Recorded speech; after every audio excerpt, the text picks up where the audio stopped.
On the 10th season of The Ultimate Fighter, we saw head coach Quentin Rampage Jackson engage in a war of words with contestant Darrill Schoonover. Rampage had cruelly nicknamed the younger fighter Titties, believing that Schoonover had unusually large breasts. The insult didn't sit well with Schoonover, and the two were soon at each other's throats throughout filming. In 2023, Jackson expressed interest in fighting Schoonover under the UFL banner, but the bout has yet to come to fruition. If the matchup is to ever take place, I would like to detail the reasons why I believe Darrill Schoonover could beat the former Pride FC and UFC star. Rampage's conditioning. Anyone who saw Rampage's last outing in 2019 against heavyweight legend Fedor Emelianenko will remember how badly out of shape he appeared, looking obviously overweight, sluggish, and puffy. If Jackson were to show up for a fight with Schoonover in similar condition, there's no telling how the matchup might go. As you can see in this footage, Schoonover is also a big guy to have on top of you. Rampage, especially an out-of-shape Rampage, has never been known for his jiu-jitsu or for fighting well from off his back. If Schoonover secured top position, it could spell trouble for Jackson. Age. Schoonover is also the younger man by several years.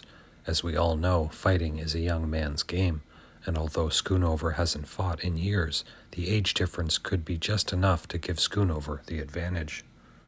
Submissions. I'll be the first to admit that regardless of what I say, Rampage, at least on paper, is the favorite to win this match, and if they would have fought during Rampage's prime, Schoonover likely would have been in a lot of trouble. Quentin wrestles better and strikes better, but one look at Schoonover's record will tell anyone that the one area he would have a distinct advantage would be with his submissions, with 5 submission victories on his pro record and 1 on his pro exhibition record. Could you see the Rampage that fought Fedor Emelianenko escaping this triangle choke? Sure, Rampage was known for slamming his way out of this maneuver, but Darrill Schoonover is a big man to try and pick up. Ultimately, there's no way of telling what kind of shape Schoonover is in right now, given that he hasn't fought since 2015, but Rampage has been submitted twice before in his career, and it's entirely within the realm of possibility that Schoonover could be the third man to do it.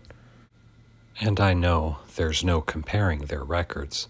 Rampage has clearly fought and beaten way more high-level competition, but Schoonover does have a win over former UFC heavyweight championship contender and knockout artist Paul Buentello, proving that he could hang with a dangerous veteran with heavy hands.